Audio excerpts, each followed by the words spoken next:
นะพี่น้องฟังคักๆเรื่องกรีนแลนด์นั้นมันบ่แม่นเรื่องเสียหายได้พี่น้องโดนัลด์ทรัมป์สิไปปกป้องกรีนแลนด์นะก็ให้เขาไปปกป้องเขาบ่ได้ไปยึดเอาดอกเราอยากไปตั้งฐานทัพเพื่อต่อต้านรัสเซียหั่นแหละคันโดนัลด์ทรัมป์ไปอยู่หั่น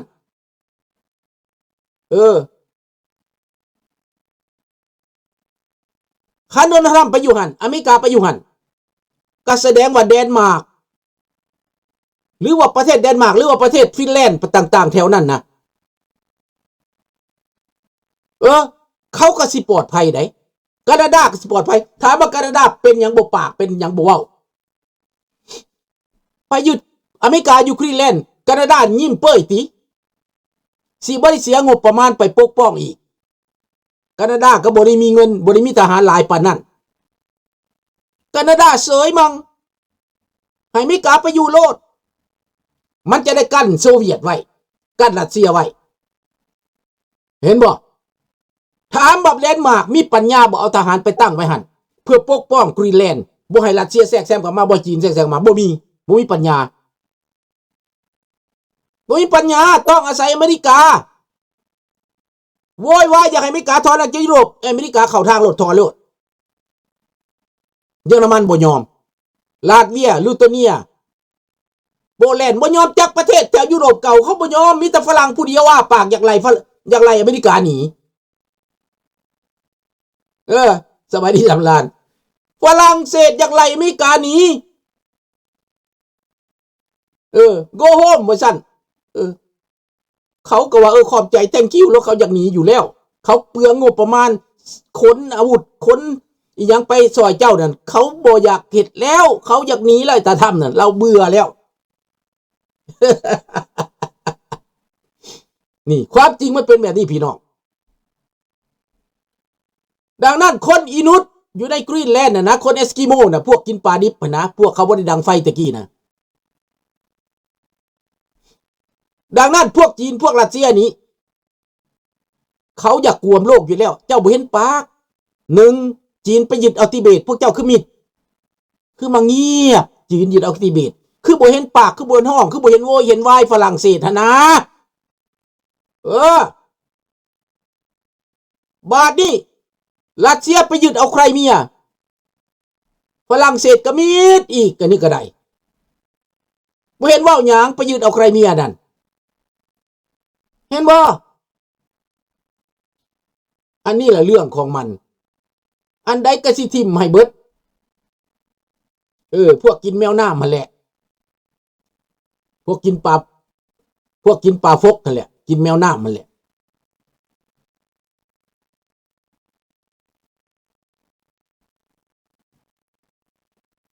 สงครามโลกครั้งสุด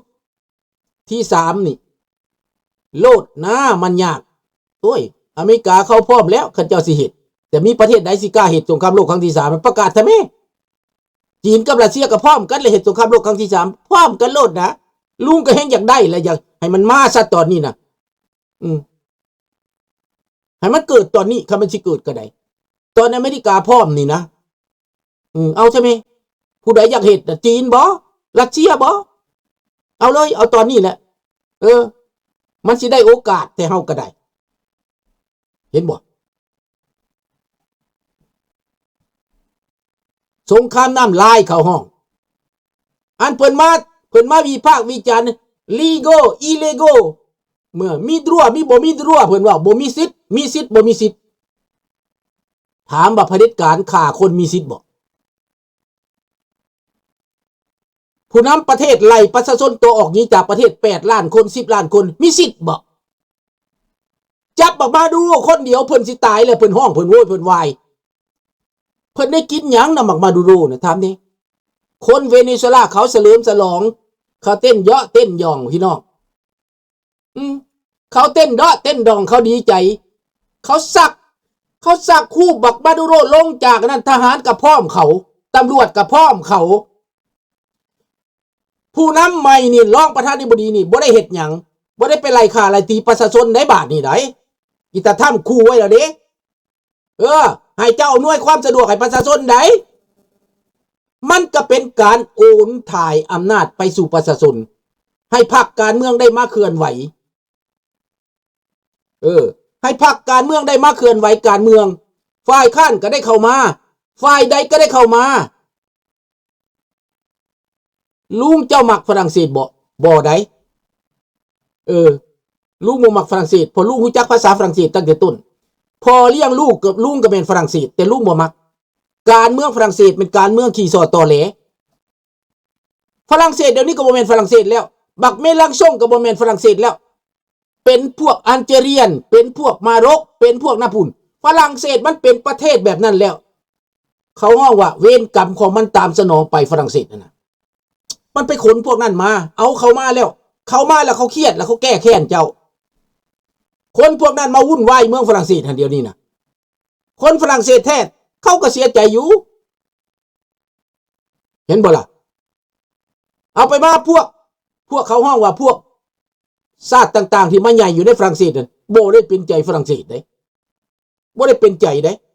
มีแต่สิสวยโอกาสมาสวยโอกาสเด้บ่ว่าแขกดำบ่ว่าแขกขาวมาสร้างความวุ่นวายนะนี่ดังนั้นฝรั่งเศสนี่มันเป็นแบบนั้นแหละอเมริกานี่ก็มีปัญหาบ่ว่าอีตาถ้ำเอาคนมาหลายมาแล้วบ่มีถือกฎหมายมาสร้างเรื่องสร้างราวมาฆ่ายาเสพติดมาฆ่าคนมือก็ถึกน้องอีตาถ้ำเราจัดการนั่นถึกแล้วเราคลีนอัพน่ะเรากวาดหน้าบ้านเราน่ะแต่ว่าพวกเดโมแครตนี่ห้ามไว้พวกซ้ายจัดนี่นะในฝรั่งเศสก็มันซ้ายจัดนั่นแหละปัญหานั่นนะนั่นเรื่องของมันก็เป็นแนวนี้พี่น้องมาเบิ่งคักๆแล้วกรีนแลนด์นั่นมันบ่แม่นประเทศเดนมาร์กเป็นผู้สร้างขึ้นมาแม่นชาวเอสกิโมเริ่มต้นมี 14,000 คนเขามาอยู่โฮมกันพวกคาทอลิกไปเอาเขามาดูโรบ่มีค่าเท่าคนดีคนหนึ่งแมนมาดูโรมันฆ่าคนเป็นหมื่นเป็นแสนฆ่ายาเสพติดคอร์รัปชันสวยโอกาสสร้างความมีให้ตัวเองแล้วให้ประเทศให้ชาวเวเนซุเอลาทุกข์ยากเขาออกมาแสดงความดีใจน้ำตาถ้ำคันเป็นข้าพเจ้านี่สมมติว่าอิตาถ้ำไปลากคอบักทองรุ่นกับบักสอนไซลงนี่โอ้ยข้าพเจ้าจีว้าวแท้นะสิเลียฮอดตีนอิตาถ้ำพุ่นแหละถ้ำเอาให้ในกว่าสิเลียตีนให้ดอก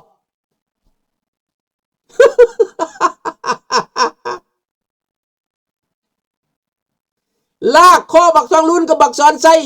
มาขึ้นศาลนี่ดูค่อยสิเลียตีนให้ดอกอิตาถ้ำนินบ่ประชาชนยุคเวเนซุเอลาก็คือกันนั่นแหละเอาบุษันกับประเทศไทยไปลากคอบักสอนไซไปลากคอบักสอนไซกับบักทองรุ่นเห็นนี่นะแม่นบ่ล่ะให้ขึ้นเอาพี่นายประชาชนเขาถูกยากย้อนบักมาดูโรสแตกเอาแต่ปักแต่พวกตุ้ยคือหมาตุ้ยคือหมูยกกระเบิงนะความตุ้ยมันสแตกแบบเดียวกับคนลาวของมือนี่พวกเพิ่นได้กินได้อยากประชาชนบ่สนว้ายโดนทำมาลากคอบักทองรุ่นไปเข้าคุกไปขึ้นศาลนี่โย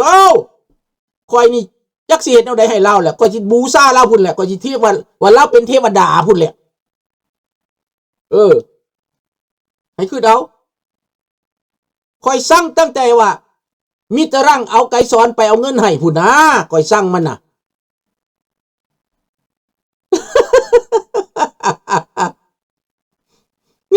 แม่นบ่น้องรัตนวร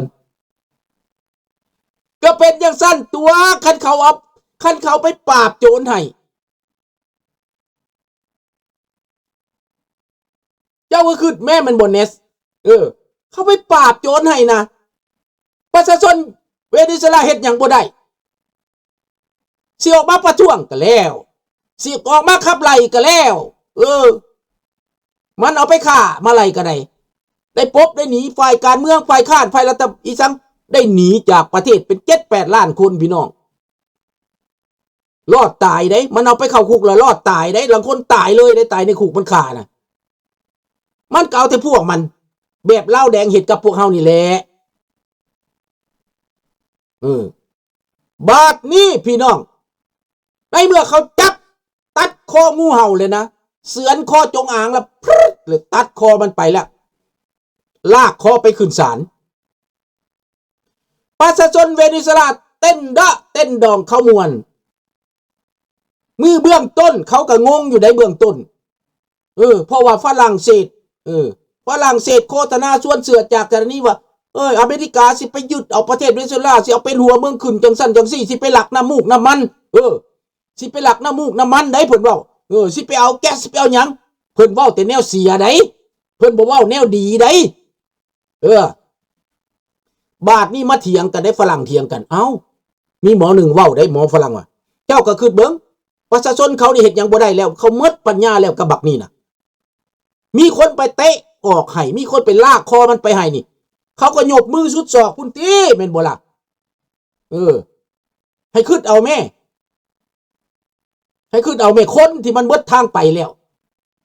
มือนึงละเทพผ้าผ่าหัวลงมาดูโรผ้าผ่าหัวมันเปี้ยงลงใส่กระบาลมันโอ้ยก็นบเทวดาพูดเลยเนาะนบเทวดานี่ที่ต่างอย่างกันพี่น้องแต่ว่าพวกอยากเว้าให้อเมริกาเนี่ยด่าเว้าอยู่นั่นแหละอเมริกาสิเป็นจังซั่นอเมริกาจังซี่แปลว่าโฆษณาส่วนเสือนะพี่น้องถามว่าอเมริกาไปเฮ็ดหยังให้ชาวเวเนซุเอลาเขาท่านได้เฮ็ดหยังอเมริกาเฮ็ดหยังคนเวเนซุเอลาน่ะได้เจ็บปวดอย่างนำอเมริกาน่ะนะเขาบ่ได้เอาหยังได้เขาไปขุดน้ำมันเจ้าคันสิเว้าแล้วนะลงทุนเป็นร้อยพันล้านจังเฮ็ดปั๊มน้ำมันน่ะขึ้นมาได้บ่แม่นคนเวเนซุเอลาเฮ็ดเองได้อเมริกาลงทุนบริษัทเอ็กซอนบริษัทเท็กซัสโกบ่หลายบริษัทเฮาบ่ฮู้มีจักบริษัทเขาไปลงทุน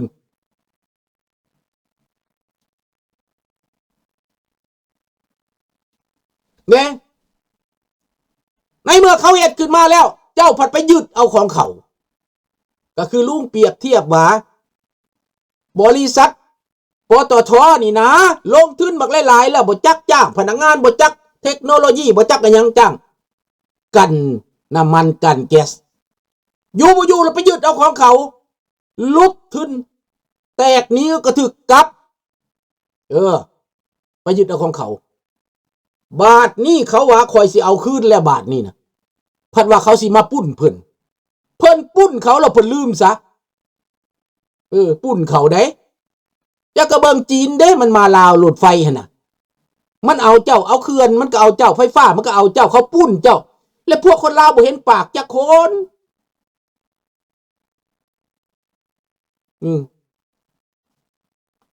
บ่เห็นปากจักคนสบายดีน้องธนพรเขาปุ้นสมบัติลาวหั่นนะพัดเสือกกะโหลกไปว่าไปเพาะไปต่อต้านอเมริกาเรื่องเวเนซุเอลาแต่เรื่องลาวนี่บ่สนผู้สาวงามๆเขาก็เอาไปคนละเสียดายได้เสียดายลูกลาวหลานลาวมันงามๆมันน่ะมันเอาไปเบิดมันเอาไปเฮ็ดสมปิพี่น้องมันเอาไปเรียนคิว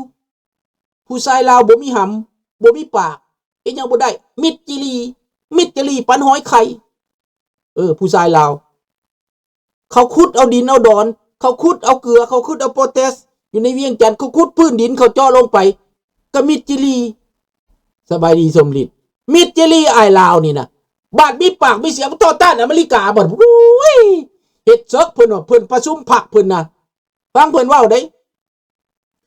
เฮาตีศัตรูจักรพรรดิตัวใหญ่ๆชนะไปเบิดทุกตัวเพิ่นชนะเบิดทุกตัวได้เพิ่นเว้าลาวแดงโฆษณาส่วนเสือว่าเพิ่นตีศัตรูตีจักรพรรดิตัวใหญ่ๆชนะเบิดทุกตัวเพิ่นแปลว่าเพิ่นฉลาดส่องใสได้ฟังคักๆได้พี่น้องเอ้ยพวกเจ้าฟังเด้อ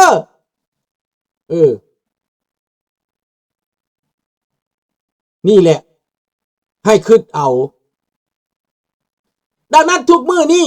โดนัลด์ทรัมป์บ่ได้ไปฆ่าชาวกรีนแลนด์อเมริกาเข้าไปอยู่หั่นถ้ามันเอาทหารไปอยู่คนกรีนแลนด์ก็ปลอดภัย แล้วอาหารการกิน